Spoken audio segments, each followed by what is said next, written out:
Nascidos de novo. A Bíblia ensina que uma pessoa não pode ser cristã sem nascer de novo. Por meio do novo nascimento, Deus coloca as pessoas na sua família ao se salvarem. O próprio Senhor Jesus Cristo disse: "Importa-vos nascer de novo." João capítulo 3, versículo 7. É essencial. Ele também disse no versículo 3: "Se alguém não nascer de novo, não pode ver o reino de Deus." Essas palavras foram ditas primeiro a Nicodemos, um judeu que veio ver Jesus em uma noite, há muito tempo, mas elas são verdadeiras para todos. Para descobrir o que a Bíblia diz sobre o novo nascimento, nascer de novo, teremos de ler João capítulo 3 e 1 Pedro capítulo 1 e 2, com referências em algumas outras escrituras. Agora vamos considerar o que acontece quando alguém nasce de novo. Antes de sermos salvos, pertencíamos à família do homem. Lá éramos controlados pelo pecado e por Satanás.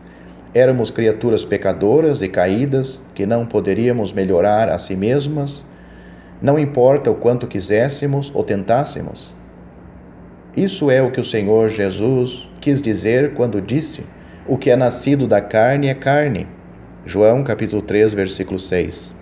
Nós herdamos nossa natureza pecaminosa, a carne de Adão, pelos nossos pais, assim como eles herdaram de seus pais. Assim a sentença de morte foi passada para toda a humanidade, porque todos pecaram. Romanos capítulo 5, versículo 12. Também podemos ler que em Adão todos morrem. 1 Coríntios capítulo 15, versículo 22. Por natureza éramos filhos da ira. Efésios capítulo 2, versículo 3.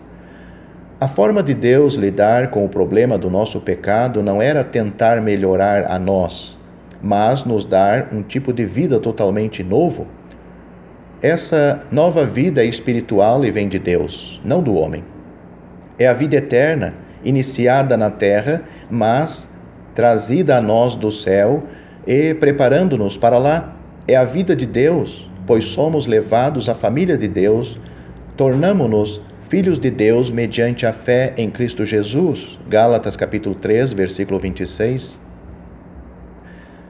Entramos para a família de Deus por meio de um nascimento espiritual. Da mesma forma como as crianças entram para uma família natural pelo seu nascimento físico, o nascimento é a única maneira de tornar-se parte de uma família. E, uma vez que você faz parte de uma família, você sempre vai pertencer a ela. Assim, a vida que Deus dá a seus filhos é eterna e permanente. Quando Nicodemos ouviu sobre o nascer de novo, ele não conseguiu entender. Ele só conseguia pensar no parto natural de sua mãe.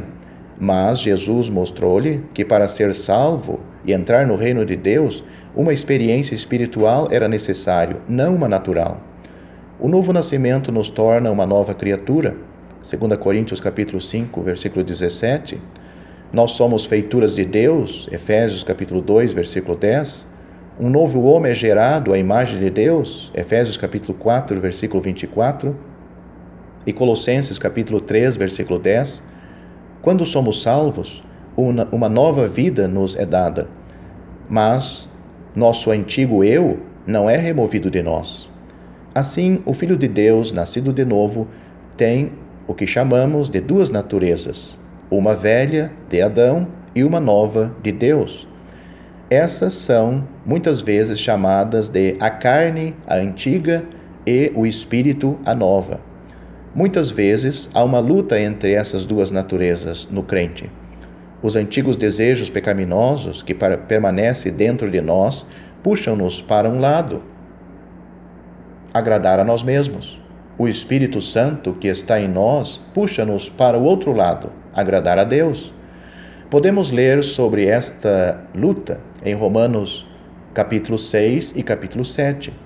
Em Gálatas capítulo 5, versículos 16 e 17, nos é dito como obter a vitória sobre a carne e viver como Deus quer que vivamos.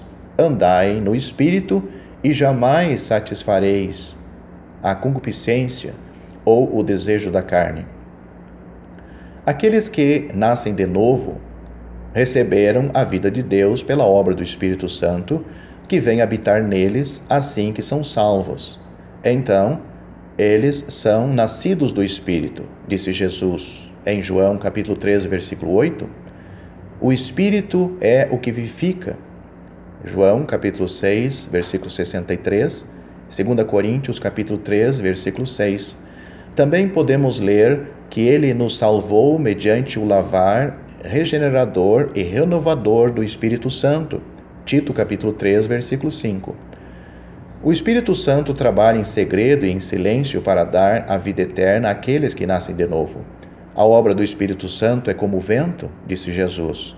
Você pode ver seus efeitos, mas não pode ver de onde vem nem para onde vai. João capítulo 3, versículo 8. Mas você vê a mudança que ele causa. Da mesma forma, outros devem ver uma mudança quando alguém nasce de novo, pois ele passou da morte para a vida. Evangelho de João, capítulo 5, versículo 24. É Deus que dá vida a cada alma que foi morta em delitos e pecados. Efésios, capítulo 2, versículo 1. A vida espiritual não pode ser obtida de nenhuma outra forma. O Senhor Jesus disse àqueles que se tornarem filhos de Deus, crendo em seu nome, não nasceram do sangue, nem da vontade da carne, nem da vontade do homem, mas de Deus. Evangelho de João, capítulo 1, versículo 13.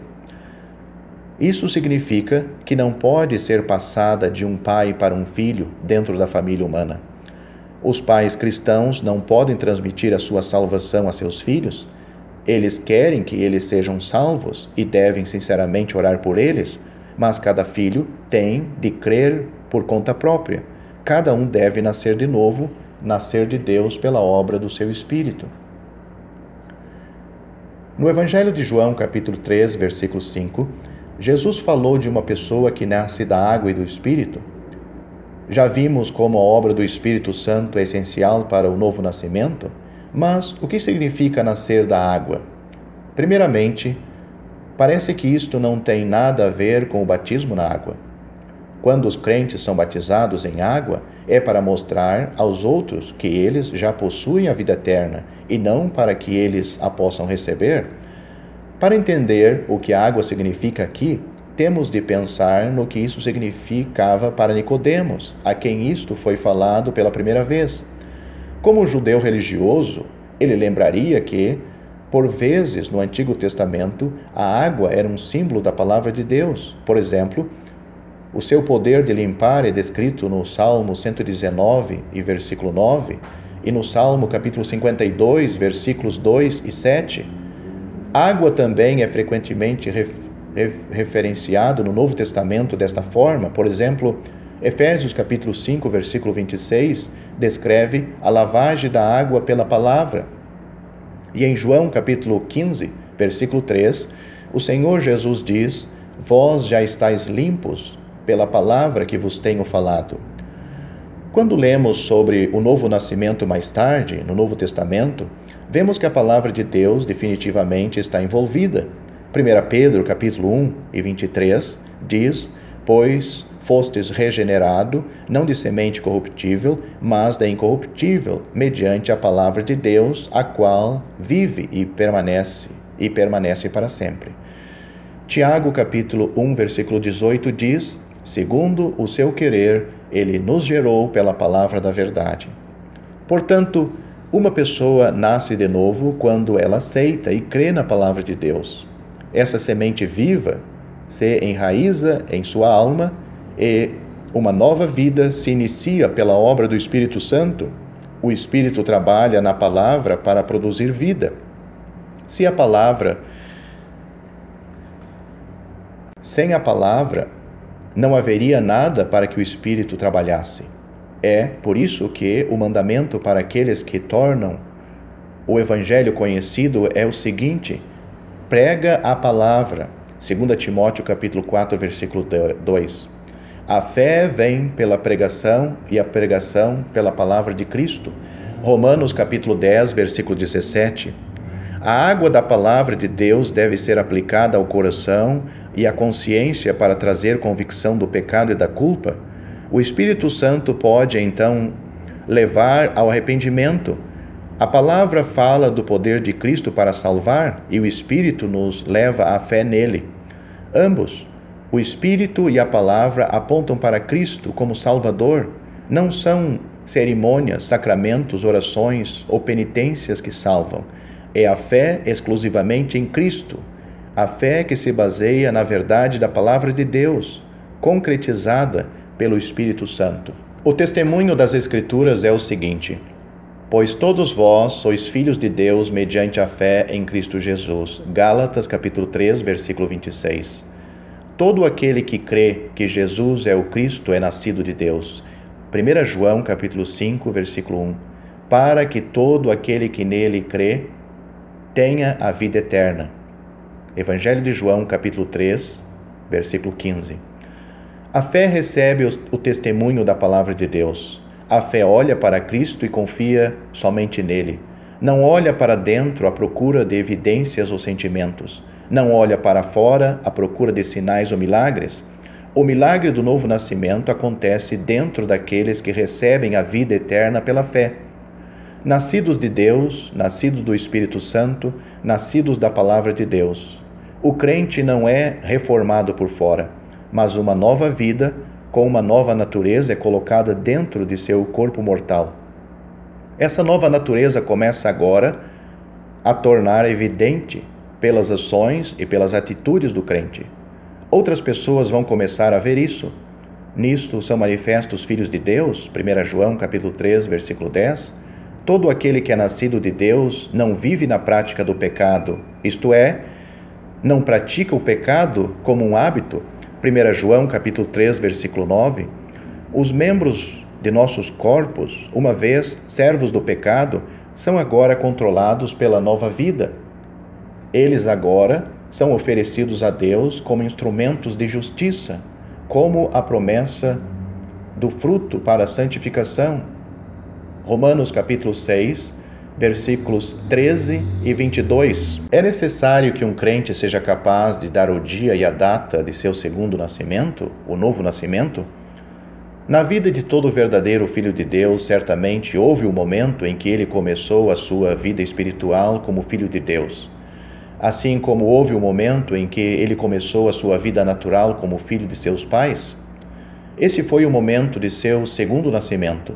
A maioria dos crentes pode lembrar quando isso aconteceu, mas dizer que todos devem saber aquele momento exatamente e ser capaz de apontar o dia, a data e a hora, estaria indo além do que as Escrituras exigem. Mas deve haver um nascimento novo e celestial, um novo começo. Não é uma tradição gradual ou uma evolução do antigo para o novo?